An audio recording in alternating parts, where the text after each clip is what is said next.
بخير منها أو مثلها ألم تعلم أن الله على كل شيء قدير ألم تعلم أن الله له ملك السماوات والأرض وما لكم من دون الله من ولي ولا نصير صدق اللہ العظیم۔ ان آیات مبارکہ کا ترجمہ اگرچہ ہم کر چکے ہیں، لیکن اس کا جو اصل مفہوم ہے اور اس کا پس منظر ہے اس کو سمجھنا ضروری ہے۔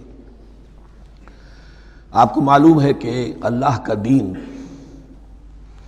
آدم سے لے کر این دم تک ایک ہی ہے۔ نوح کا دین، موسیٰ کا دین، عیسیٰ کا دین، محمد کا دین صلی اللہ علیہ وسلم علیہ والسلام، دین ایک ہی ہے۔ شریعتوں میں فرق رہا ہے، اور یہ فرق جو رہا ہے اس کا اصل سبب یہ ہے کہ نوع انسانی مختلف اعتبارات سے ارتقاء کی مراحل طے کر رہی تھی۔ ذہنی پختگی، شعور کی پختگی، پھر سوشل ایولیوشن، تمدنی ارتقاء، یہ مسلسل جاری تھا۔ لہذا اس ارتقاء کے جس مرحلے میں رسول آئے اسی کی مناسبت سے ان کو تعلیمات دے دی گئیں۔ ان میں وہ حصے بھی تھے کہ جو ایٹرنل ہیں، جو ہمیشہ رہیں گے، اور ایسے بھی تھے کہ جو اس زمانے کی مناسبت سے تھے۔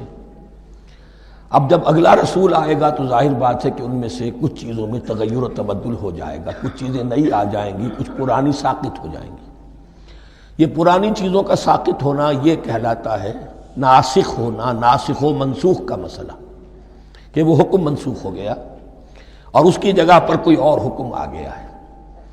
یا تو اللہ تعالیٰ تعین کے ساتھ منسوخ فرماتے ہیں، یا یہ کہ اس شے کو سرے سے لوگوں کے ذہنوں سے زائل کر دیتے ہیں۔ اعتراض یہ کر رہے تھے یہودی کہ اگر تو یہ دین وہی ہے جو موسیٰ کا تھا تو ظاہر بات ہے کہ پھر شریعت پوری وہی ہونی چاہیے۔ اس کے اعتراض کا جواب ہے جو یہاں دیا جا رہا ہے، اور یہی مسئلہ پھر قرآن میں بھی ہے۔ قرآن کی بھی تدریج کے ساتھ شریعت کی تکمیل ہوئی ہے۔ جیسا کہ میں نے پہلے عرض کیا تھا، شریعت کا بلو پرنٹ آپ کو سورہ بقرہ میں مل جائے گا آگے چل کر، لیکن شریعت کی تکمیل ہوئی ہے سورہ مائدہ میں۔ یہ جو تقریباً 5-6 سال کا وقفہ ہے، اس میں کچھ احکام شروع میں دیے گئے، پھر ان میں رد و بدل کر کے، اور پھر آخر میں الیوم اکملت لکم دینکم واتممت علیکم نعمتی ورضیت لکم الاسلام دینا۔ تو یہ ناسخ و منسوخ کا مسئلہ صرف سابقہ شریعتوں اور شریعت محمدی میں نہیں ہے صلی اللہ علیہ وسلم، بلکہ خود شریعت محمدی میں بھی زمانی اعتبار سے ارتقاء ہوا ہے۔ کہ پہلے شراب کے بارے میں حکم دیا گیا کہ اس کی مضرت زیادہ ہے، گناہ کا پہلو زیادہ ہے، کچھ فائدے بھی ہیں، بس۔ اس کے بعد آیا اگر شراب کے نشے میں ہو تو نماز مت پڑھو، نماز کے قریب مت جاؤ۔ پورے معاہدہ میں آخری حکم آ گیا، حال انتم منتہون، اب باز آتے ہو کہ نہیں آتے، حرام کر دیا گیا۔ تو یہ تدریجاً ہوا ہے۔ تو ناسخ و منسوخ قرآن میں بھی ہے، اور ناسخ و منسوخ قرآن اور تورات کے مابین بھی ہے۔ تو ہم نہیں منسوخ کرتے کوئی آیت یا بھلوا دیتے ہیں اس کو، نأتی بخیر منہا، ہم اس سے بھی بہتر لے آتے ہیں، او مثلہا، یا اس جیسی ہی۔ علم تعلم ان اللہ علی کل شیء قدیر، اب یہ کہ یہ تو اللہ کی اتھارٹی ہے، مالک الملک وہ ہے، دین اس کا ہے، اس میں وہ جس طریقے سے چاہے کسی چیز کے اندر تبدیلی پیدا کر دے۔ علم تعلم ان اللہ لہ ملک السماوات والارض ما لکم من دون اللہ من ولی ولا نصیر ام تريدون ان تسألوا رسولکم کما سئل موسیٰ من قبل، کیا تم یہ چاہتے ہو کہ سوال کرو یا مطالبہ کرو اپنے رسول سے بھی اسی طرح کے جس طرح کی باتیں کی گئی تھی موسیٰ سے پہلے؟ مثلا ہم دیکھ چکے ہیں کہ ان سے کہا گیا کہ ہم نہیں مانیں گے جب تک کہ اللہ کو دیکھ نہ لے عیاناً، یا اسی طرح کے اور مطالبے جو حضرت موسیٰ علیہ السلام سے کیے جاتے تھے۔ یہاں مسلمانوں کو سکھایا جا رہا ہے کہ اس روش سے باز آؤ، ایسی بات تمہارے اندر پیدا نہیں ہونی چاہیے۔ وَمَن يَتَبَدَّلِ الْكُفْرَ بِالْإِيمَانِ فَقَدْ ضَلَّ سَوَاءَ السَّبِيلِ، ظاہر بات ہے ایسی حرکتیں بھی اب مسلمانوں میں سے بھی جو منافقین ان میں شامل تھے وہی کر رہے ہوں گے۔ اس لیے فرمایا کہ جو کوئی ایمان کو ہاتھ سے دے کر کفر کو لے لے گا، یعنی منافق چونکہ دو طرفہ ہوتا ہے، اب اس کا بھی امکان ہوتا ہے کہ یکسو ہو جائے کفر کی طرف، اور اس کا بھی امکان ہوتا ہے کہ بالآخر یکسو ہو جائے ایمان کی طرف۔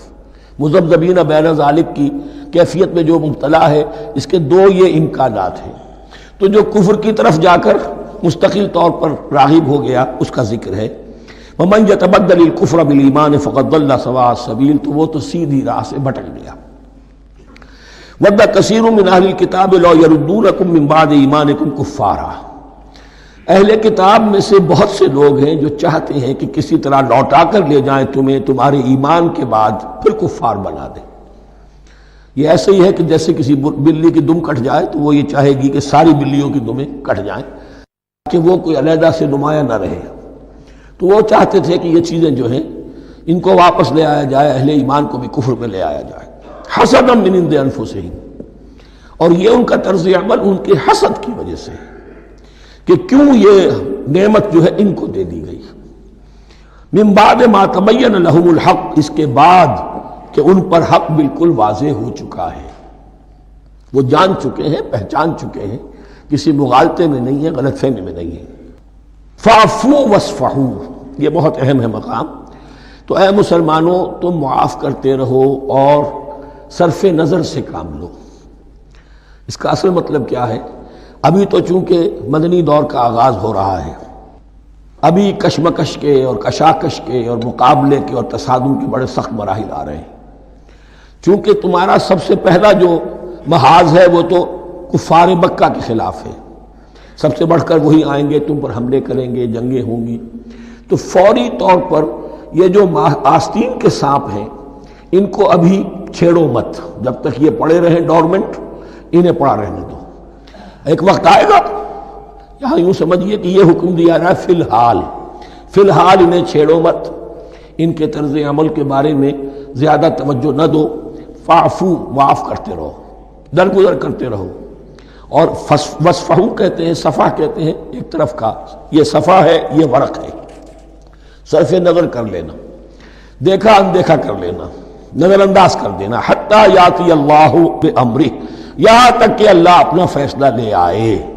ایک وقت آئے گا کہ پھر مسلمانوں کو غلبہ آخری حاصل ہو جائے گا، اور جب جو یہ باہر کے دشمن ہیں ان سے تم نبٹ لو گے، پھر یہ کہ ان اندرونی دشمنوں کے خلاف بھی تمہیں اب آزادی دی جائے گی کہ ان کو بھی ان کے کیفر کردار تک پہنچا دو۔ ان اللہ علی کل شیء قدیر، یقیناً اللہ ہر چیز پر قادر ہے۔ واقیموا الصلاۃ وآتوا الزکاۃ، نماز قائم رکھو، زکوٰۃ دیتے رہو۔ وما تقدموا لانفسکم من خیر تجدوہ عند اللہ، اور جو کچھ بھی تم خیر میں سے، بھلائی میں سے اپنے لیے آگے بھیجو گے، کوئی مال خرچ کر رہے ہو تو خرچ کہاں ہو گیا؟ وہ تو اللہ کے ہاں ڈپازٹ ہو گیا، جمع ہو گیا۔ وما تقدموا لانفسکم من خیر تجدوہ عند اللہ، اسے اللہ کے پاس پاؤ گے۔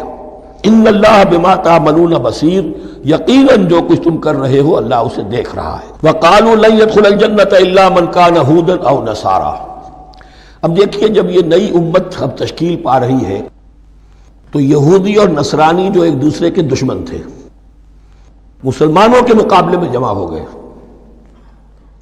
انہوں نے کہنا یہ شروع کیا، وقالوا لن يدخل الجنۃ، ہرگز نہیں داخل ہوگا جنت میں، الا من کان ہودا او نصارا، سوائے اس کے جو یا تو یہودی ہو یا نصرانی ہو۔ وقالوا لن يدخل الجنۃ الا من کان ہودا او نصارا تلک امانیہم، یہ لفظ دوبارہ آ گیا، یہ ان کی خواہشات ہیں، من گھڑت خیالات ہیں، ان کی وشفل تھنکنگ ہے۔ قل ہاتوا برہانکم ان کنتم صادقین، کہو ان سے لاؤ کوئی دلیل اگر تم سچے ہو، دلیل کتاب سے لاؤ، کہیں تورات میں لکھا ہے یہ، کہیں یہ انجیل میں لکھا ہے، جو تورات اور جو انجیل تمہارے پاس ہے اسی میں سے دکھا دو کہ یہ لکھا ہوا ہو، کہیں لکھا ہوا نہیں۔ اب یہاں پر وہ یونیورسل ٹروتھ آ رہا ہے، بلا من اسلم وجہہ للہ وہو محسن، کیوں نہیں، ہر وہ شخص کے جو اپنا چہرہ اللہ کے سامنے جھکا دے اور وہ محسن ہو، اس کا رویہ صدق پر، سچائی پر، حسن کردار پر مبنی ہو، سر کا جھکانا منافقانہ نہ ہو، جزوی نہ ہو کہ کچھ مانا کچھ نہیں مانا۔ بلا من اسلم وجہہ للہ وہو محسن فلہ اجرہ عند ربہ، تو اس کے لیے اس کا اجر محفوظ ہے اس کے رب کے پاس۔ فلا خوف علیہم ولا هم یحزنون، نہ ان پر کوئی خوف ہوگا اور نہ ہی وہ حزن سے دوچار ہوں گے۔ یہ دوسری آیت ہے کہ جس سے کچھ لوگوں نے استدلال کیا ہے کہ ایمان بالرسالت ضروری نہیں ہے۔ اب دیکھیے اس کا جواب وہی ہوگا، نمبر ایک تو یہ، ہر جگہ پر ساری چیزیں بیان نہیں کی جایا کرتی۔ کوئی چیز کہیں بیان کی گئی، کوئی کہیں بیان کی گئی ہے۔ کتاب کو لینا ہے تو پوری کو پوری ایک کتاب کی حیثیت سے۔ دوسرا یہ کہ یہ سارا سلسلہ کرام جو ہے، جو دو بریکٹس کے مابین آ رہا ہے، اس میں پہلے سے ہے وَآمِنُوا بِمَا أَنزَلْتُ مُصَدِّقًا لِمَا مَعَكُمْ وَلَا تَكُونُوا أَوَّلَ كَافِرٍ بِهِ، تو وہ تو ضرب کھا رہی ہے اس پورے کے پورے مضامین کے سلسلے سے جو ان دو بریکٹوں کے درمیان آ رہا ہے۔ اب دیکھیے، ایک طرف تو ان کا کہنا یہ تھا کہ جنت میں داخل نہیں ہوگا مگر وہی جو یہودی ہو یا نصرانی ہو۔ اب عمل کیا ہے؟ وَقَالَتِ الْيَهُودُ لَيْسَتِ النَّصَارَىٰ عَلَىٰ شَيْءٍ، یہودی کہتے ہیں نصارہ کی کوئی حیثیت نہیں، کوئی بنیاد نہیں، کوئی جڑ نہیں۔ وَقَالَتِ النَّصَارَىٰ لَيْسَتِ الْيَهُودُ عَلَىٰ شَيْءٍ، اور نصارہ کہتے ہیں کہ یہود کی کوئی بنیاد نہیں، بے بنیاد لوگ ہیں، کوئی حقیقت ان کی حقانیت ہے ہی نہیں۔ وَهُمْ يَتْلُونَ الْكِتَابَ، اور مزہ یہ ہے کہ دونوں ایک کتاب پڑھ رہے ہیں۔ اولڈ ٹیسٹمنٹ تو مشترک ہے یہودیوں میں اور عیسائیوں میں، یہ بہت اہم نکتہ ہے۔ اور جدید عیسائیت میں جو ایک بہت بڑی طاقت ابھر رہی ہے امریکہ میں، وہ ہے کہ جو یہ عیسائیت کو جیوڈائز کر رہی ہے، کیونکہ رومن کیتھولک مذہب جو تھا اس نے تو چونکہ گویا کہ سارا رشتہ توڑ لیا تھا بائبل سے، سارا اختیار پوپ کے ہاتھ میں آ گیا تھا، لیکن پروٹیسٹنٹس نے پھر بائبل کو قبول کیا۔ اب اس کی منطقی انتہا یہ کہ اولڈ ٹیسٹمنٹ کے اوپر بھی اب ان کی توجہ ہو رہی ہے کہ آخر یہ بھی تو ہم مانتے ہیں کہ ہماری کتاب ہے، اور اس میں جو کچھ لکھا ہے اس کو نظر انداز کیسے کر سکتے ہیں۔ ہم نے جو ایک سیمینار کیا تھا امریکہ میں، جس میں ایک یہودی عالم بھی آئے تھے، ایک عیسائی بھی آئے تھے، اور مسلمانوں کی طرف سے بھی ہمارے ایک ساتھی نے بات کی تھی، تو وہاں ایک یہودی عالم نے کہا کہ اس وقت اسرائیل کو سب سے بڑی سپورٹ جو مل رہی ہے وہ ان عیسائیوں سے مل رہی ہے امریکہ میں سے، کہ جو اس وقت ایونجلسٹ کہلاتے ہیں وہاں پر، اور جو ایک بڑا فرقہ بن کر ابھر رہے ہیں۔ بہرحال یہ ان کا طرز عمل ہے۔ وَهُمْ يَتْلُونَ الْكِتَابَ، اور وہ دونوں کے دونوں کتاب کے پڑھنے والے ہیں۔ كَذَلِكَ قَالَ الَّذِينَ لَا يَعْلَمُونَ مِثْلَ قَوْلِهِمْ، اسی طرح کہا تھا ان لوگوں نے کہ جو کچھ بھی نہیں جانتے، انہی کی سی بات کہی تھی، یعنی یہ اشارہ ہے مشرکین مکہ کی طرف۔ فَاللَّهُ يَحْكُمُ بَيْنَهُمْ يَوْمَ الْقِيَامَةِ فِيمَا كَانُوا فِيهِ يَخْتَلِفُونَ، تو اللہ تعالیٰ فیصلہ کر دے گا ان کے مابین قیامت کے دن ان تمام باتوں کا جن میں کہ یہ اختلاف کر رہے تھے۔ وَمَنْ أَظْلَمُ مِمَّنْ مَنَعَ مَسَاجِدَ اللَّهِ أَنْ يُذْكَرَ فِيهَا اسْمُهُ وَسَعَىٰ فِي خَرَابِهَا۔ اب دیکھیے یہاں جو بقیہ یہ آیات آ رہی ہیں، تو اگرچہ خطاب تو ہے وہ بریکٹس کے مابین، خطاب میں بنی اسرائیل، لیکن اب یہاں کچھ ریفرنسز اہل مکہ کی طرف شروع ہو گئے ہیں، اور اس کے بعد سے حضرت ابراہیم کا تذکرہ آئے گا، پھر تحویل قبلہ کا ذکر آئے گا۔ تحویل قبلہ میں ظاہر بات ہے کہ وہ قبلہ جو ہے وہ مشرکین مکہ کے قبضے میں تھا اس وقت۔ اس حوالے سے ریلیونٹ کچھ مضامین جو ہیں اس کی تمہید باندھی جا رہی ہے۔ یہ ساری تمہید ہے جو آگے آنے والا مضمون ہے تحویل قبلہ، جو علامت تھی اس بات کی کہ اب وہ سابقہ امت مسلمہ معزول کر دی گئی اور نئی امت محمد صلی اللہ علیہ وسلم اس مقام پر نصب کر دی گئی، انسٹال کر دی گئی۔ اس کے حوالے سے جو مسئلے اٹھیں گے، اسی لیے قال الذین لا یعلمون مثل قولہم، میں نے عرض کیا کہ یہ مشرکین مکہ کی طرف اشارہ ہے۔ ومن اظلم ممن منع مساجد اللہ یذکر فیہا اسمہ، اس سے بڑھ کر ظالم کون ہوگا جو اللہ تعالیٰ کی مسجدوں سے لوگوں کو روکے کہ وہ اس میں اس کا نام لے سکے۔ چونکہ مشرکین مکہ نے مسلمانوں کو محروم کر دیا تھا حرم سے، اب وہاں جانے کی ان کو اجازت نہیں تھی۔ سن 6 میں حضور گئے بھی ہیں، تب بھی یہ کہ صلح حدیبیہ ہو گئی، واپس آنا پڑا، عمرہ کرنے کی اجازت نہیں ملی۔ سن 7 میں پھر ہوا ہے، تو یہ 7 برس بہت شاہ گزرے ہیں محمد الرسول اللہ صلی اللہ علیہ وسلم اور اہل ایمان پر۔ اب یہاں ذکر ہو رہا ہے ان کا قریش کا۔ وَمَنْ أَظْلَمُ مِمَّنْ مَنَعَ مَسَاجِدَ اللَّهِ أَنْ يُذْكَرَ فِيهَا اسْمُهُ وَسَعَىٰ فِي خَرَابِهَا، اور وہ اس کی تخریب میں لگے ہوئے ہیں۔ یہ خراب تخریب، یہ تخریب 2 طرح کی ہوتی ہے، ایک ظاہری تخریب ہوتی ہے کسی مسجد کو گرا دینا، اور ایک ظاہری نہیں باطنی معنوی ہوتی ہے۔ وہ جو تخریب ہے وہ یہ ہے کہ توحید کی بجائے اسے شرک کا اڈا بنا دیا ہے۔ وہ تو دنیا کے بت قدوں میں پہلا وہ گھر خدا کا، ہم اس کے پاسباں ہیں، وہ پاسباں ہمارا، 360 بت رکھ دیے گئے اس گھر میں لا کر جو ابراہیم نے تعبیر کیا تھا توحید خالص کے لیے۔ وَسَعَىٰ فِي خَرَابِهَا، یہ لفظ ذرا نوٹ کر لیجئے، یہ ایک حدیث میں بھی آیا ہے، بڑی دلدوز حدیث ہے، اور میں چاہتا ہوں کہ آپ اسے ذہن میں رکھیں۔ حضور نے فرمایا یوشک ان یاتی علی الناس زمان، اندیشہ ہے کہ لوگوں پر یعنی میری امت پر ایک زمانہ ایسا بھی آ جائے گا، اب گنتے جائیے، لا یبقى من الاسلام الا اسمہ، اسلام میں سے اس کے نام کے سوا کچھ نہیں بچے گا، ولا يبقى من القرآن الا رسمہ، قرآن میں سے اس کے رسم الخط، الفاظ اور حروف کے سوا کچھ نہیں بچے گا، اسی کی اللہ تعالیٰ نے ضمانت دی ہے، یہ محفوظ رہے گا رسم عثمانی۔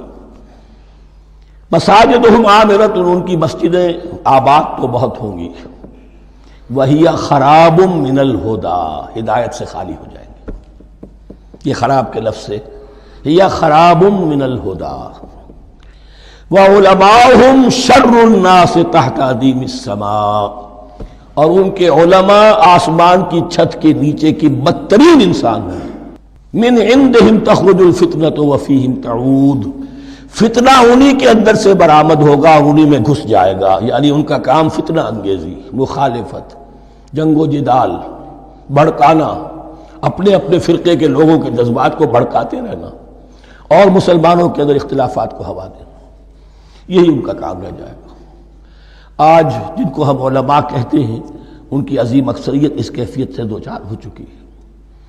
جب مذہب اور دین پیشہ بن جائے تو کوئی خیر اس میں باقی نہیں رہتا، یہ دین اور مذہب پیشہ نہیں تھا، اسلام میں کوئی پیشوائیت نہیں، اسلام میں کوئی پاپائیت نہیں، اسلام میں کوئی برہمنزم نہیں، اسلام تو ایک کھلا، ہر شخص کتاب اللہ پڑھے، ہر شخص عربی سیکھے، ہر شخص کو امامت کے قابل ہونا چاہیے، ہر شخص اپنی بچی کا نکاح خود پڑھائے، ہر شخص اپنے والد کا جنازہ خود پڑھے، یہ جو ہم نے پیشہ بنا دیا ہے اور پھر انہیں پیسے دیتے، ظاہر بات ہے کہ پھر اس پیشے کے اندر تو پیشے میں عیب نہیں، رکھیے نہ فرہاد کو نام، پھر تو پیشہ میں تو جو کچھ پیشہ ورانہ چشمکیں ہوتی ہیں اور جو خباثتیں ہوتی ہیں وہ آتی ہیں۔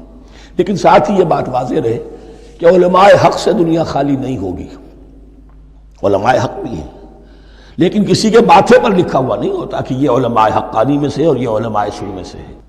باقی یہ صحیح بات ہے کہ اکثریت ادھر جا چکی ہے، ورنہ امت کا بیڑا غرق نہ ہوتا، سیدھی سیدھی بات، یہ بیڑا غرق ہوا ہے تو آخر کوئی سبب ہے۔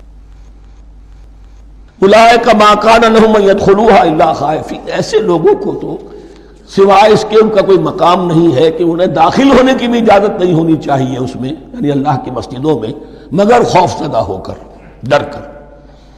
لہم فی الدنیا خزی، کے لیے دنیا میں بھی رسوائی اور ذلت ہے، لہم فی الآخرۃ عذاب عظیم، اور آخرت میں ان کے لیے عذاب عظیم ہے۔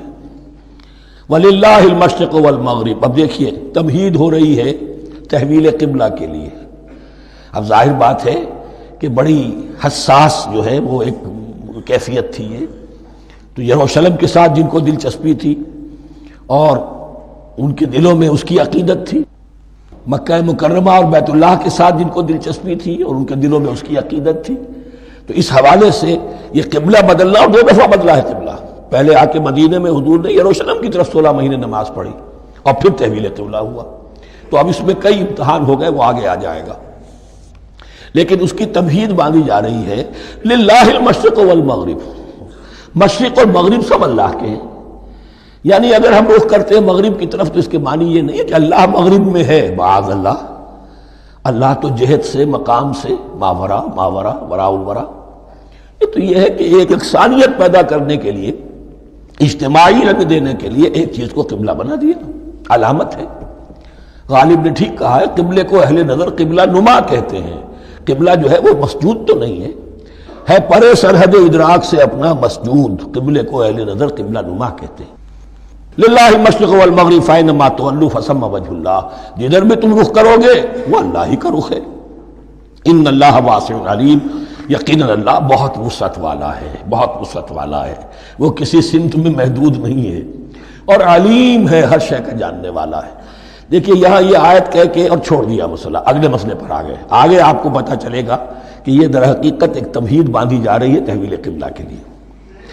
وقالوا اتخذ اللہ ولدا سبحانہ، اور ان میں وہ بھی ہیں، اب ظاہر بات ہے یہاں پھر اشارہ ہو رہا ہے وہ اہل مکہ کی طرف، جنہوں نے یہ کہا ہے کہ اللہ نے اولاد اپنے لیے اختیار کی، یعنی وہ کہتے تھے کہ یہ جو فرشتے ہیں یہ اللہ کی بیٹیاں ہیں۔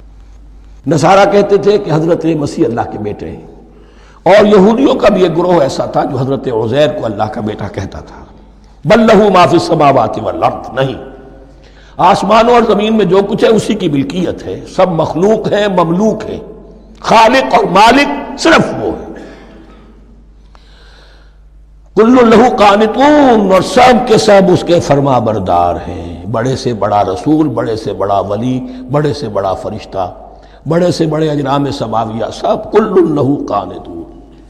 بدیع السماوات والارض، وہ آسمان اور زمین کو پیدا کرنے والا ہے بغیر کسی شے کے۔ یہ ابداع اور خلق، ان میں فرق ہے۔ ابداع، بلکہ شاہ ولی اللہ دہلوی نے حجت اللہ البالغہ کا جو پہلا چیپٹر ہے اس کو یہی 3 عنوان دیے ہیں۔ اللہ تعالیٰ کے افعال بنیادی طور پر 3 ہیں: ابداع، خلق، تدبیر۔ ابداع ہے جسے انگریزی میں کہتے ہیں کریشن ایکس نہیلو، عدم محض سے کچھ بنا دیا، کچھ نہیں تھا اور بنا دیا، کن فیکون، یہ ابداع ہے۔ خلق ہے اب ایک چیز سے دوسری چیز بنانا، گارے سے انسان بنایا، یہ تخلیق ہے، آگ سے جن بنایا، یہ تخلیق ہے، نور سے فرشتے بنائے، یہ تخلیق ہے۔ تو ابداع، بدیع وہ ہے کہ جس نے نئی چیز، اسی لیے بدعت ہمارے ہاں کہلاتی ہے وہ شے جو دین میں نہیں تھی اور خواہ لا کے شامل کر دی گئی، جس کی کوئی جڑ بنیاد دین میں نہیں ہے، وہ بدعت ہے۔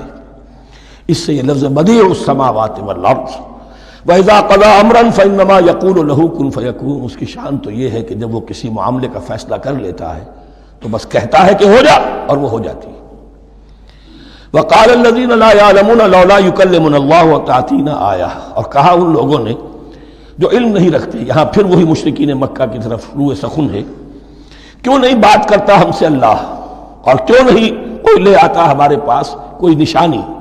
یہ میں عرض کر چکا ہوں، یہ مضمون جو ہے کہ ان کا مطالبہ تھا بہت شدت کے ساتھ کہ کوئی معجزے ویسے ہی دکھاؤ جیسے تم کہتے ہو کہ عیسیٰ نے دکھائے تھے، موسیٰ نے دکھائے تھے، تو ہمارے یہ مطالبے پورے کر دو، ہم مان لیں گے۔ یہ ذکر آئے گا سورہ انعام میں اور پھر سورہ بنی اسرائیل میں۔ کذالک قال الذین من قبلہم مثل قولہم، اسی طرح کی باتیں جو لوگ ان سے پہلے آئے تھے وہ بھی کہتے رہے۔ تشابہت قلوبہم، ان کے دل ایک دوسرے سے مشابہ ہو گئے ہیں۔ قد بینا الآیات لقوم یوقنون، اور ہم نے تو اپنی آیات کو واضح کر دیا ہے ان لوگوں کے لیے جو یقین کرنا چاہیں۔ انا ارسلناک بالحق بشیرا ونذیرا، اے نبی ہم نے آپ کو بھیجا ہے حق کے ساتھ بشیر اور نذیر بنا کر۔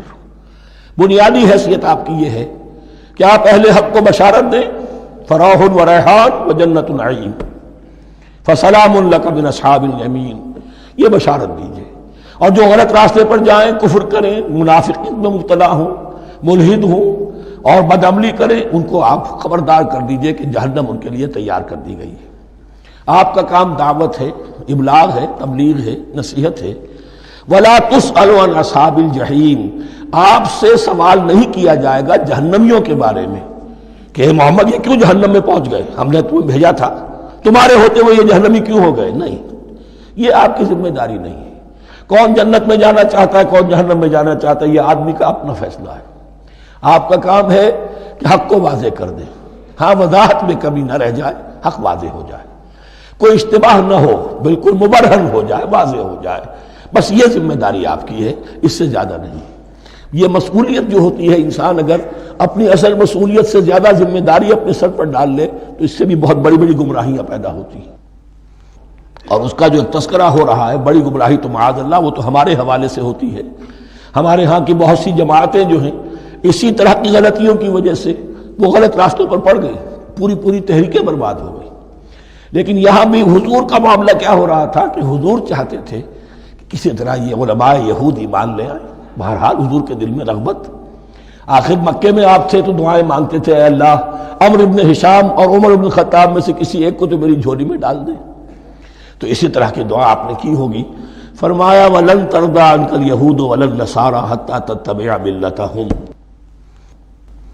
اے نبی کسی مغالطے میں نہ رہیے، ہرگز راضی نہیں ہوں گے آپ سے نہ یہ یہودی اور نہ نصرانی جب تک کہ آپ پیروی نہ کریں ان کی ملت کی۔ لہذا امید منقطع کر لیجیے، اس لیے کہ زیادہ امید ہو تو مایوسی ہو جاتی ہے۔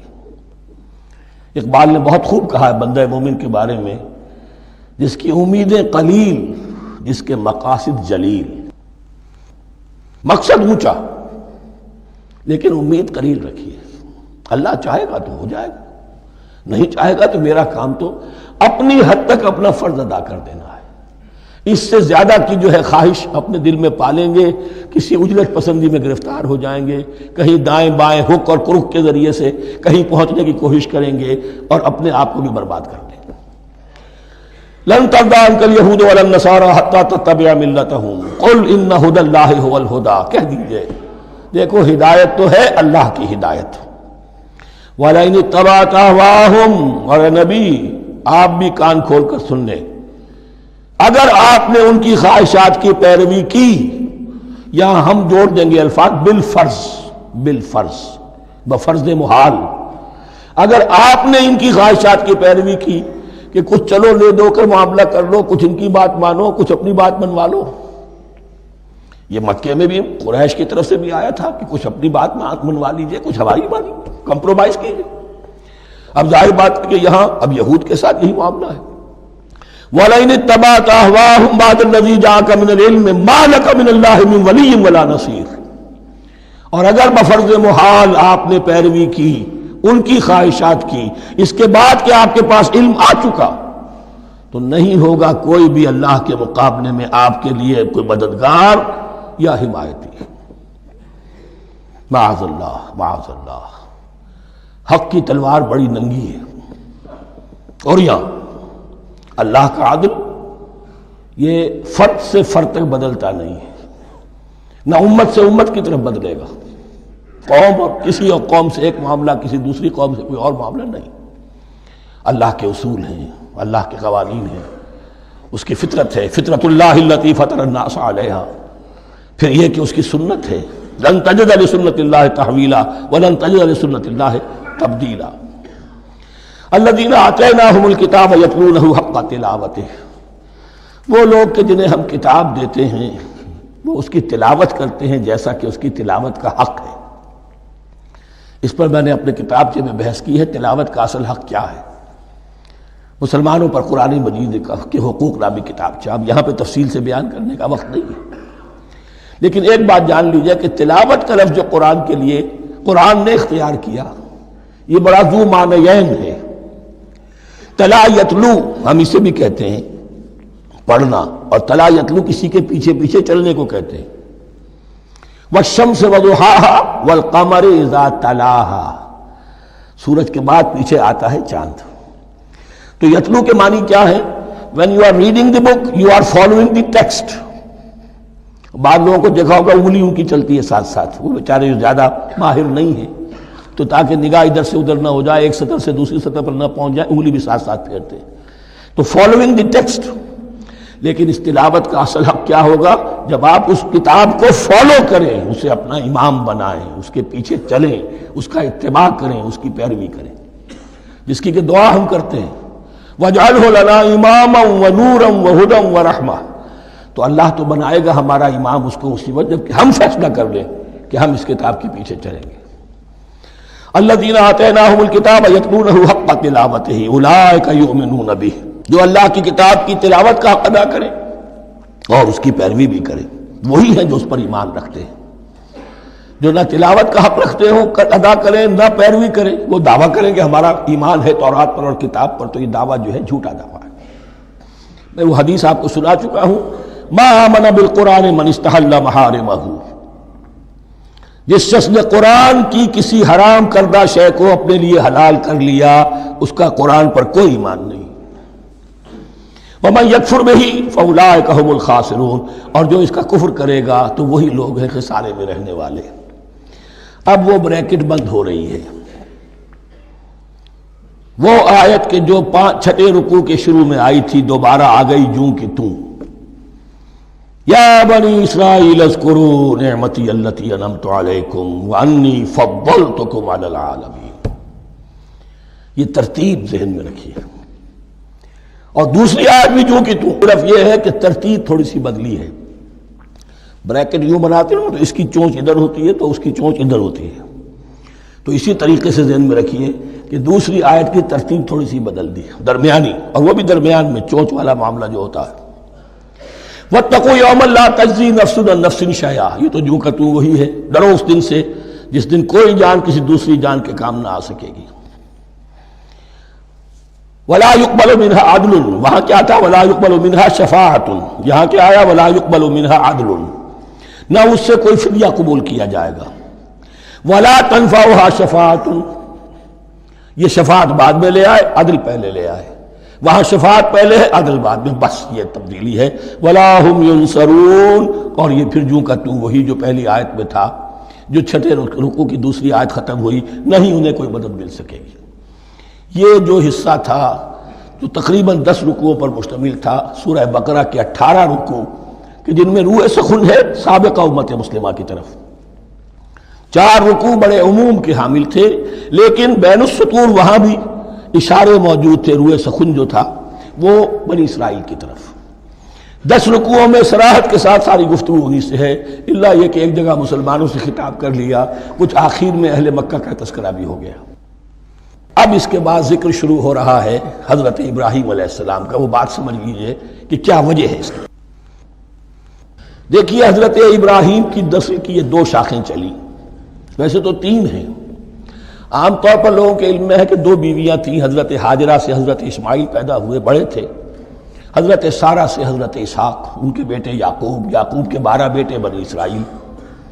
حضرت اسماعیل کو حضرت ابراہیم نے آباد کیا خانہ کعبہ کے پاس لا کر، بواد غیر ذی زرع، تو وہاں یہ جو ایک نسل چلی. لیکن نبوت جو ہے حضرت ابراہیم کے بعد حضرت اسماعیل کو تو ملی، اس کے بعد مسلسل یوں سمجھیے کہ تقریباً 3000 کا فصل ہے سالوں کا کہ کوئی نبوت اس شاخ میں نہیں آئی. نبوت کا سلسلہ چلا دوسری شاخ میں، حضرت یعقوب، حضرت اسحاق، حضرت یعقوب، حضرت یوسف، چلتے جائیے، اور پھر حضرت موسیٰ اور ہارون سے شروع ہو کر حضرت عیسیٰ اور یحییٰ تک 1400 برس مسلسل. اگرچہ تیسری شاخ بھی تھی، بنو قطورہ کہلاتے، تیسری اہلیہ آپ کی تھی قطورہ. بنی قطورہ میں سے ان کی اولاد بڑی کثیر تھی.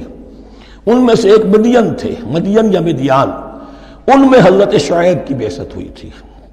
حضرت شعیب بھی حضرت ابراہیم کی نسل میں سے ہیں، لیکن بنی مدیان میں سے. بہرحال اب چونکہ حضور کی بعثت ہوئی بنی اسماعیل میں، ادھر بنی اسرائیل ہیں جن سے یہ خطاب ہو رہا ہے سابقہ امت مسلمہ، اور اب یہ امامت الناس منتقل ہونے والی ہے بنی اسرائیل سے بنی اسماعیل کو. تو اب اگر اس انتقال کے وقت نقل، اگر وہ جو کامن فیکٹر ہے اس کا تذکرہ کیا جائے تو بات آسان ہو جائے گی. ابراہیم ہی تو جد امجد ہے نا تمہارے، تم یعقوب کی اولاد ہو، ٹھیک ہے، لیکن یعقوب کس کے بیٹے تھے؟ اسحاق کس کے بیٹے تھے؟ ابراہیم کے. تو یہ دوسری نسل بھی تو ابراہیم ہی کی ہے.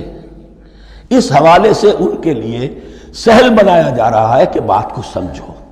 یہ صرف یہ ہے کہ 2 پیڑھی اوپر جا کر مل گئے اور لانا خیر سنا.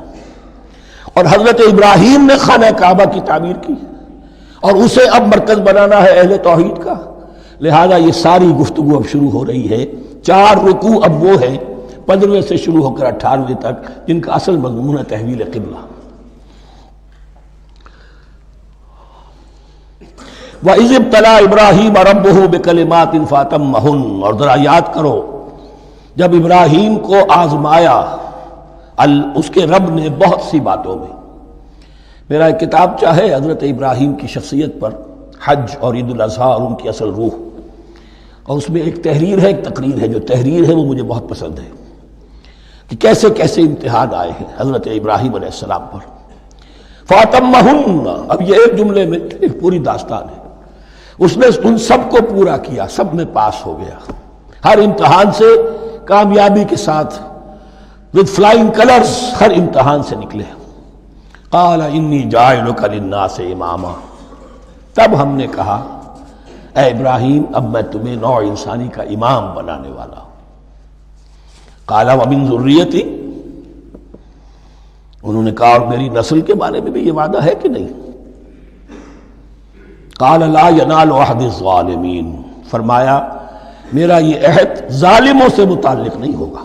مطلب کیا ہوا کہ تمہاری نسل میں سے جو صاحب ایمان ہوں گے، نیک ہوں گے، سیدھے راستے پر چلیں گے، ان سے ہمارا وعدہ ہے، لیکن نسلیت کی بنیاد پر نہیں ہے کہ جو بھی تمہاری نسل میں سے لازماً وہ اس وعدے کا مصداق بن جائے۔ وَإِذْ جَعَلْنَا الْبَيْتَ مَثَابَةً لِلنَّاسِ وَأَمْنًا، اور یاد کرو جب کہ ہم نے گھر کو، اپنے گھر کو، بیت اللہ کو قرار دے دیا لوگوں کے لیے زیارت کی جگہ، لوٹ کر آؤ، حج کرو، مَثَابَةً لِلنَّاسِ وَأَمْنًا، اور اسے امن کا گھر قرار دے دیا۔ وَاتَّخِذُوا مِن مَقَامِ إِبْرَاهِيمَ مُصَلًّى، اور ہم نے حکم دیا کہ مقام ابراہیم کو اپنی جائے نماز بنا لو، نماز پڑھنے کی جگہ بنا لو۔ آج کل تو بعض علماء نے یہ کہا ہے کہ مقام ابراہیم سے مراد کوئی خاص پتھر نہیں ہے، بلکہ اصل میں وہ تو پوری جگہ جو تھی وہ مقام ابراہیم، حضرت ابراہیم وہاں آباد ہوئے تھے۔ لیکن صحیح بات وہی ہے جو ہمارے سلف سے چلی آ رہی ہے، روایات پختہ ہیں اس کے بارے میں کہ یہ جس طریقے سے حجر اسود جنت سے آیا ہے، ایسے ہی یہ بھی ایک پتھر تھا کہ جو جنت سے لایا گیا حضرت ابراہیم کے لیے جب وہ تعمیر کر رہے تھے، کوئی اور ذرائع تو ابھی تھے ہی نہیں، اس کے اوپر وہ کھڑے ہوتے تھے اور یہ پتھر ہی اونچا ہوتا جاتا تھا خود۔ اب جیسے جیسے تعمیر اوپر جا رہی ہے تو اس کے لیے یہ پتھر اونچا ہوتا تھا، وہ پتھر ہے جو مقام ابراہیم اب بھی محفوظ ہے، اور وہاں پر پھر طواف کر کے کعبے کا مکمل، پھر اس کے آس پاس جو ہے 2 رکعت جو ہے وہ ادا کی جاتی ہے نماز۔ وَعَهِدْنَا إِلَىٰ إِبْرَاهِيمَ وَإِسْمَاعِيلَ أَن طَهِّرَا بَيْتِيَ لِلطَّائِفِينَ وَالْعَاكِفِينَ وَالرُّكَّعِ السُّجُودِ، اور ہم نے عہد لے لیا تھا ابراہیم اور اسماعیل سے کہ تم دونوں ہمارے اس گھر کو، بیتیا میرے اس گھر کو پاک رکھو۔ اب یہ تطہیر بھی دونوں طرح کی ہوگی، ظاہری صفائی بھی ہو، گند نہ ہو، تاکہ زائر آئیں تو ان کے دلوں میں جو کدورت پیدا نہ ہو، کوفت نہ ہو، کھلی فضا ہو، صاف رکھو۔ اور تطہیر باطنی، وہاں توحید کا چرچا ہو، کوئی اور کفر اور شرک جو ہے وہ نہ آنے پائے۔ ان طہرا بیتی للطائفین والعاکفین، طواف کرنے والوں کے لیے، اعتکاف کرنے والوں کے لیے، والرکع السجود، اور رکوع اور سجود کرنے والوں کے لیے۔ وَإِذْ قَالَ إِبْرَاهِيمُ رَبِّ اجْعَلْ هَٰذَا بَلَدًا آمِنًا وَارْزُقْ أَهْلَهُ مِنَ الثَّمَرَاتِ مَنْ آمَنَ مِنْهُمْ بِاللَّهِ وَالْيَوْمِ الْآخِرِ، اور یاد کرو جب کہ ابراہیم نے کہا تھا اے میرے پروردگار اس گھر کو امن کی جگہ بنا دے، اور اس کے رہنے والوں، اس کے ہاں آباد ہونے والوں کو یعنی بنی اسماعیل کے لیے ان کو رزق عطا فرما، میووں کا اور پھلوں کا۔ من آمن منہم باللہ والیوم الآخر، اب یہاں حضرت ابراہیم خود رک گئے کہ میں اپنی ساری اولاد کے لیے یہ دعا نہ کروں، اس لیے کہ وہاں روک دیا گیا تھا لا ینال عہد الظالمین، تو جو بھی ان میں سے ایمان اور عمل صالح والے ہوں اور یوم آخر پر ایمان رکھتے ہوں، اجعل هذا البلد آمنا وارزق اهله من الثمرات من آمن منهم باللہ والیوم الآخر۔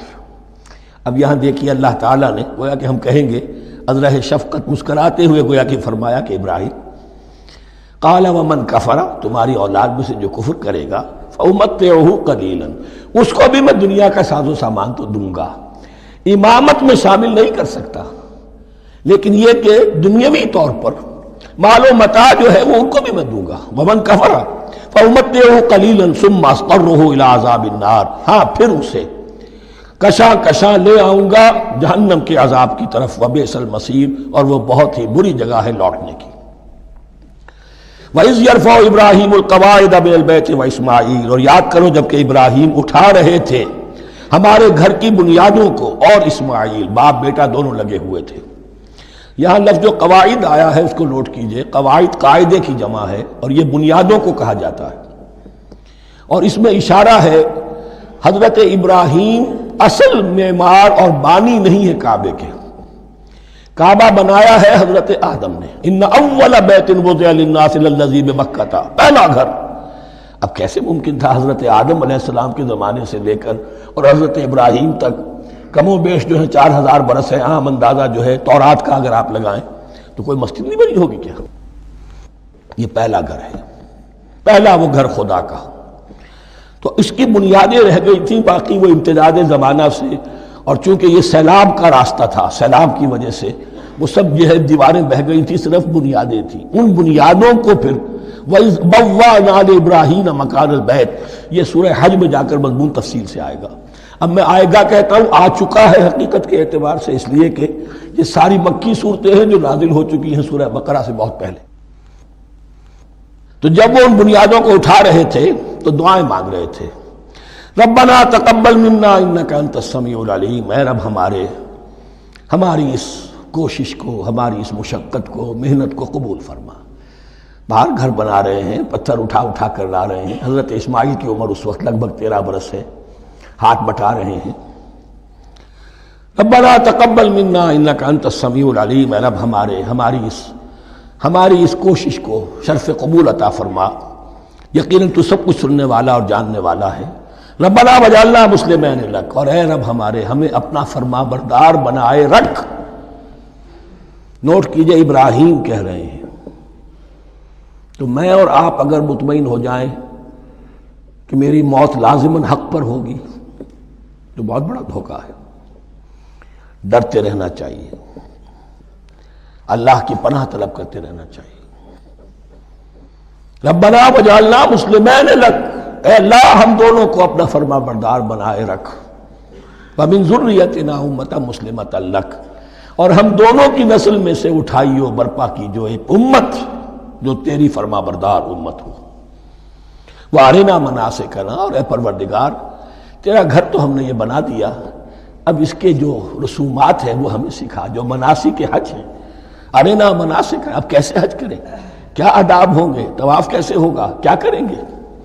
وتب علینا، اور ہم پر اپنی شفقت کی نظر فرما، انک انت التواب الرحیم، یقیناً تو ہی ہے بہت ہی زیادہ توبہ کا قبول فرمانے والا اور شفقت کے ساتھ رجوع کرنے والا اور رحم فرمانے والا۔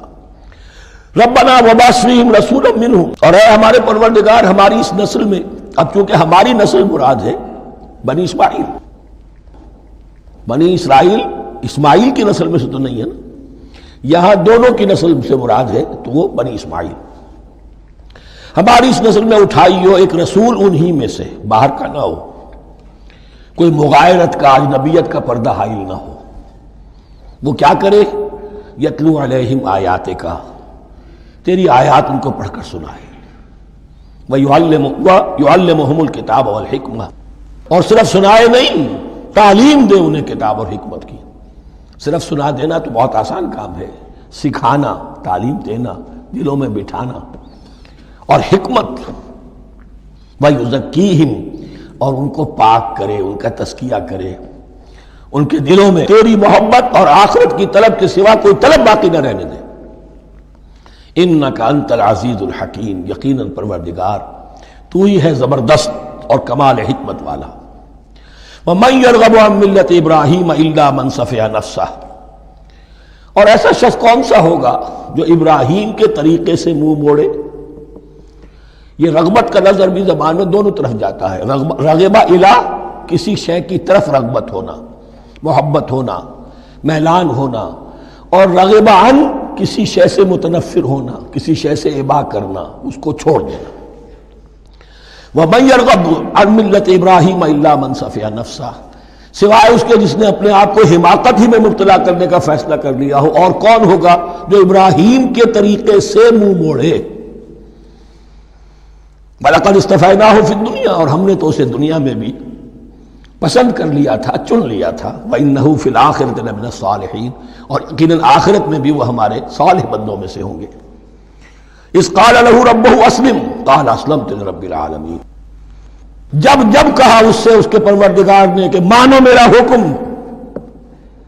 اس نے کہا پروردگار قبول ہے تیرا حکم، یہاں تک کہ ذبح کرو بیٹے کو، حاضر۔ یہ آخری امتحان تھا، آخری 100 برس کی عمر میں، 87 برس کی عمر میں دعائیں مانگ مانگ کر بیٹا لیا تھا اسماعیل۔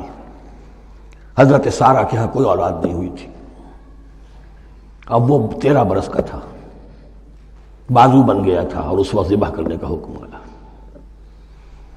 جب بھی کہا ہم نے مانو ہمارا حکم، قال اسلمت لرب العالمین، اللہ تعالی ہمیں بھی توفیق دے کہ اس کی پیروی کریں۔ وَوَصَّىٰ بِهَا إِبْرَاهِيمُ بَنِيهِ وَيَعْقُوبُ، اور اسی کی وصیت کی تھی ابراہیم نے بھی اپنے بیٹوں کو اور یعقوب نے بھی۔ یا بنیا، وہ کیا تھی نصیحت؟ اے میرے بیٹو، ان اللہ اصطفیٰ لکم الدین، دیکھو اللہ نے تمہارے لیے دین کو پسند فرما لیا ہے۔ کون سا دین؟ فلا تموتن الا وانتم مسلمون، اور دیکھنا موت نہ آنے پائے مگر فرما برداری کی حالت میں۔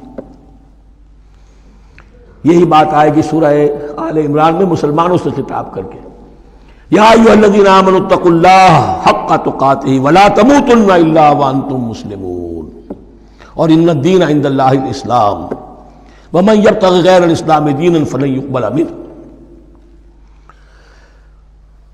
ام کنتم شہداء اذ حضر یعقوب الموت، کیا تم اس وقت موجود تھے جب یعقوب کی موت کا وقت آیا؟ جب آدم کی یعقوب پر موت، یہ لفظی ترجمہ ہوگا، اذ حضر یعقوب الموت اذ قال لبنیہ ما تعبدون من بعدی، حضرت یعقوب نے اپنے سارے بیٹوں کو جمع کیا، 12 کے 12، اور مصر میں پہنچ چکے تھے یہ حضرت یوسف علیہ السلام کے ذریعے سے، جو سورہ یوسف میں ساری کہانی آئے گی، وہاں انتقال ہوا۔ تو انہوں نے اپنے بیٹوں کو جمع کیا، اذ قال لبنیہ ما تعبدون من بعدی، میرے بعد تم کس کی پوجا کرو گے، کس کی پرستش کرو گے؟ یہ بات نہیں تھی کہ انہیں معلوم نہیں تھا، لیکن یہ کہ ایک میثاق، قول و قرار اور پختہ کرنے کے لیے۔ قالوا نعبد الہک و الہ آبائک ابراہیم و اسماعیل و اسحاق، انہوں نے کہا کہ ہم پوجیں گے، بندگی کریں گے، پرستش کریں گے آپ کے معبود کی اور آپ کے آبا ابراہیم، اسماعیل اور اسحاق کے معبود کی، اور یہ کوئی مختلف معبود نہیں، الہ واحدہ، وہ تو ایک ہی الہ ہے۔ وَنَحْنُ لَهُ مُسْلِمُونَ، ہم اس کے لیے، اس کے سامنے سر جھکاتے ہیں، اسی کی فرما برداری کا اقرار کرتے ہیں۔ تِلْكَ أُمَّةٌ قَدْ خَلَتْ، یہ آیت 2 مرتبہ آئے گی اسی رکوع میں۔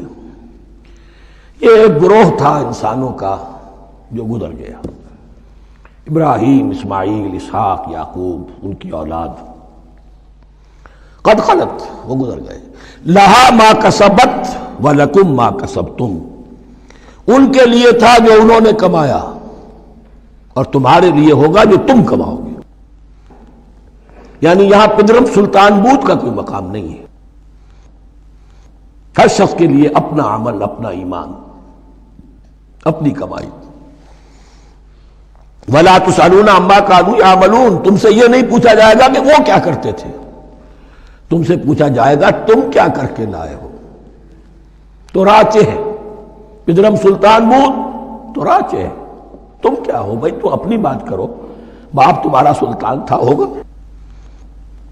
وَقَالُوا كُونُوا هُودًا أَوْ نَصَارَىٰ تَهْتَدُوا، لیکن اس پس منظر میں اب ان کی خباثت کو نمایاں کیا جا رہا ہے کہ یہ تو تھی وصیت ابراہیم کی اور یعقوب کی، اور اس وقت کے یہود و نصارہ کا کیا رویہ ہے؟ قالوا كونوا هودا او نصارى تهتدوا، وہی متحدہ محاذ حضور کے خلاف۔ یا تو یہودی، انہوں نے کہا کہ یا یہودی ہو جاؤ یا نصرانی تو ہدایت پر ہو جاؤ گے۔ قل بل ملت ابراہیم حنیفا، کہہ دیجئے نہیں، بل نتبع، ہم تو نتبع یہاں پر محذوف مانیے، بل نتبع ملت ابراہیم حنیفا، نہیں، ہم تو پیروی کریں گے ابراہیم کے طریقے کی، بالکل یکسو ہو کر۔ وما کان من المشرکین، اور وہ مشرکوں میں سے نہیں تھے۔ قولوا آمنا باللہ، اب یہاں مسلمانوں کو حکم دیا جا رہا ہے، دیکھو تم ان کے جو کچھ وہ کہتے ہیں اس کے جواب میں تم یہ کہو، قولوا کہو آمنا باللہ، ہم ایمان رکھتے ہیں اللہ پر، وما انزل الینا، اور جو کچھ نازل کیا گیا ہماری جانب، وما انزل الی ابراہیم و اسماعیل و اسحاق و یعقوب، اور جو کچھ نازل کیا گیا ابراہیم اور اسماعیل اور اسحاق اور یعقوب کی طرف، والاسباط، اور ان کی اولاد کی طرف، وما اوتی موسیٰ و عیسیٰ، اور جو کچھ دیا گیا موسیٰ کو اور عیسیٰ کو، وما اوتی النبیون من ربہم، اور جو کچھ دیا گیا تمام نبیوں کو ان کے رب کی طرف سے، لا نفرق بین احد منہم، ہم ان میں سے کسی کے مابین تفریق نہیں کرتے، ہم سب کو مانتے ہیں۔ دیکھیے ایک ہے تفضیل، کسی کو ایک کو زیادہ افضل سمجھنا دوسرے سے، یہ اور بات ہے، وہ تو سورہ آل عمران میں آئے گا، تلک الرسل فضلنا بعضهم علی بعض۔ تفریق یہ کہ ایک کو مانے ایک کو نہ مانے، ان رسولوں میں سے ایک کا انکار سب کا انکار، لا نفرق بین احد منہم ونحن له مسلمون، اور ہم نے تو اسی کی فرما برداری کا قلادہ اپنی گردن میں ڈال دیا ہے۔ فَإِنْ آمَنُوا بِمِثْلِ مَا آمَنْتُمْ، پھر اے مسلمانوں اگر یہ بھی ایمان لائیں یہود اور نصارہ بالکل اسی طرح جیسے تم ایمان لائے ہو، نو کمپرومائز، ٹھیک ٹھیک وہی دین اختیار کریں، وہی راستہ جو کہ محمد کے ذریعے سے تمہیں دیا گیا صلی اللہ علیہ وسلم، فَإِنْ آمَنُوا بِمِثْلِ مَا آمَنْتُمْ بِهِ فَقَدْ اهْتَدَوْا، تب وہ ہدایت پر ہوں گے۔ وَإِنْ تَوَلَّوْا، اور اگر وہ پیٹھ موڑ لیں، فَإِنَّمَا هُمْ فِي شِقَاقٍ، تو اس کے معنی یہ ہیں کہ وہ زدم زدہ میں اور دشمنی کے اندر وہ مبتلا ہو چکے ہیں۔ فَسَيَكْفِيكَهُمُ اللَّهُ، تو اے نبی آپ کے لیے ان کے مقابلے میں اللہ کافی رہے گا، آپ فکر نہ کریں، آپ کسی کمپرومائز کی دعوت کی طرف توجہ ہی نہ دیں، کچھ لوگ کا معاملہ سوچیں بھی نہ، ان کی مخالفتوں سے آپ مرعوب نہ ہوں، ان کی دھمکیوں کا کوئی اثر نہ لیں۔ فَسَيَكْفِيكَهُمُ اللَّهُ، اللہ کافی رہے گا آپ کے لیے ان سب کے مقابلے میں۔ وَهُوَ السَّمِيعُ الْعَلِيمُ، اور یقیناً وہ سب کچھ سننے والا اور جاننے والا ہے۔ ایسا نہیں ہے کہ اسے معلوم نہ ہو کہ آپ اس وقت کن حالات میں ہیں، کیسی مشکلات میں ہیں، کس طرح کی نازک صورتحال دن بدن جو ہے شکل بدل رہی ہے، لیکن آپ قائم رہیں۔ یہ ہے جگہ جہاں پر خون پڑا ہوا ہے، اس نسخے میں جو حضرت عثمان تلاوت فرما رہے تھے، اور اس وقت باغیوں نے انہیں شہید کیا ہے۔ ان کی زوجہ محترمہ نائلہ، انہوں نے بچانا چاہا ہے تو ان کی انگلیاں کٹ گئیں، اور خون جو ہے وہ فَسَيَكْفِيكَهُمُ اللَّهُ، ان الفاظ پر وہ خون پڑا ہے، وہ دھبا اب بھی موجود ہے۔ وَهُوَ السَّمِيعُ الْعَلِيمُ، اور وہ سب کچھ سننے والا اور جاننے والا ہے۔ صبغۃ اللہ، کیا معنی؟ یہاں پر بھی ایک آپ کو محذوف ماننا ہوگا، اخترنا صبغۃ اللہ، ہم نے تو اختیار کر لیا ہے اللہ کے رنگ کو۔ وَمَنْ أَحْسَنُ مِنَ اللَّهِ صِبْغَةً وَنَحْنُ لَهُ عَابِدُونَ، اور اللہ سے بہتر رنگ کس کا ہوگا، اور ہم تو بس اسی کی بندگی، اسی کی پرستش کرنے والے ہیں۔ قُلْ أَتُحَاجُّونَنَا فِي اللَّهِ وَهُوَ رَبُّنَا وَرَبُّكُمْ، اے نبی ان سے کہیے کہ کیا تم ہم سے محاجہ کر رہے ہو، حجت بازی کر رہے ہو، جھگڑ رہے ہو، دلیل بازی کر رہے ہو اللہ کے بارے میں؟ وَهُوَ رَبُّنَا وَرَبُّكُمْ، وہ تو ہمارا رب بھی ہے، تمہارا رب بھی ہے، رب تو ایک ہے، رب بھی ایک، اس کا دین بھی ایک، ہاں شریعتوں میں فرق ہوا ہے۔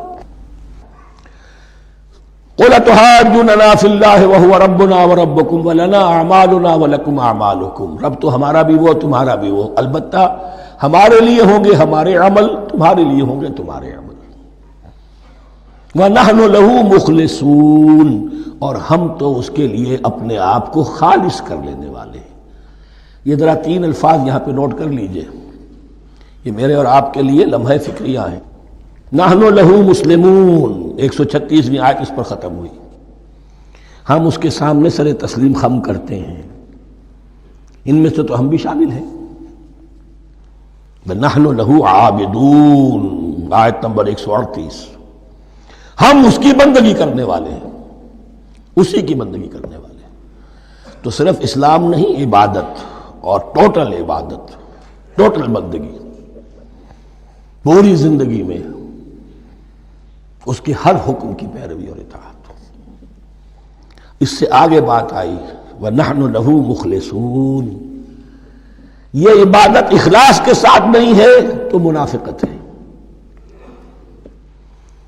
اس عبادت سے کوئی دنیا کی منفعت پیش نظر نہ ہو،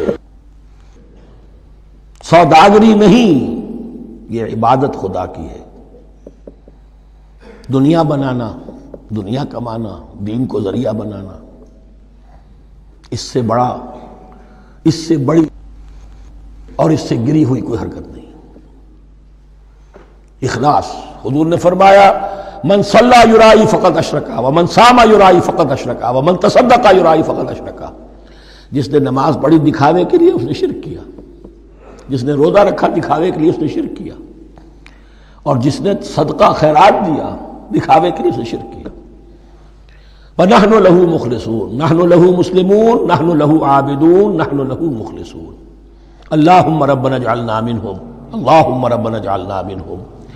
ام تقولون ان ابراہیم واسماعیل واسحاق ویعقوب والاسباط كانوا هودا او نصارا، کیا تمہارا کہنا یہ ہے کہ ابراہیم اور اسماعیل اور اسحاق اور یعقوب اور ان کی اولاد یہودی تھے یا نصرانی تھے؟ تم جو کہتے ہو کہ یا یہودی ہو جاؤ یا نصرانی تب ہدایت پاؤ گے، تو ابراہیم یہودی تھے یا نصرانی؟ اور اسحاق اور یعقوب اور یوسف اور موسیٰ اور عیسیٰ یہ کون تھے؟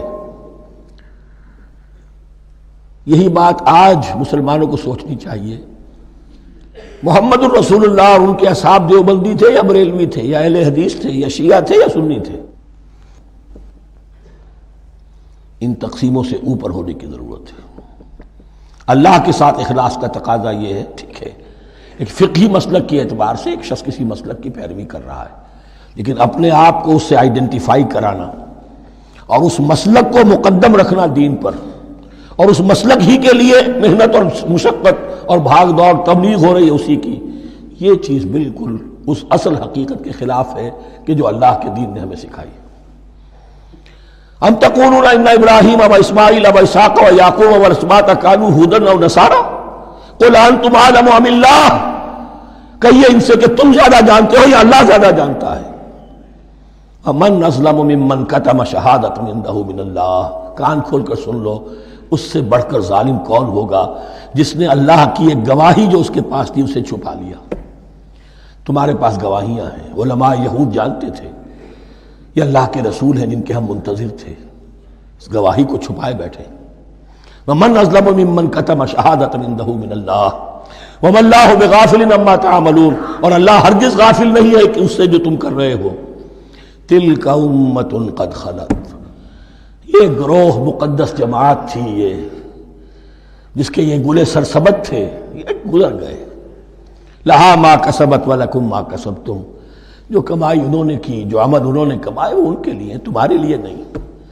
تمہارے لیے وہ ہوگا جو تم کماؤ گے۔ ولا تسألون عما كانوا يعملون، اور تم سے ان کے عمل کے بارے میں نہیں پوچھا جائے گا کہ انہوں نے کیا کیا، تم سے سوال یہ ہوگا کہ تم نے کیا کیا۔ بارک اللہ لی ولکم فی القرآن العظیم ونفعنی وإیاکم بالآیات والذکر الحکیم۔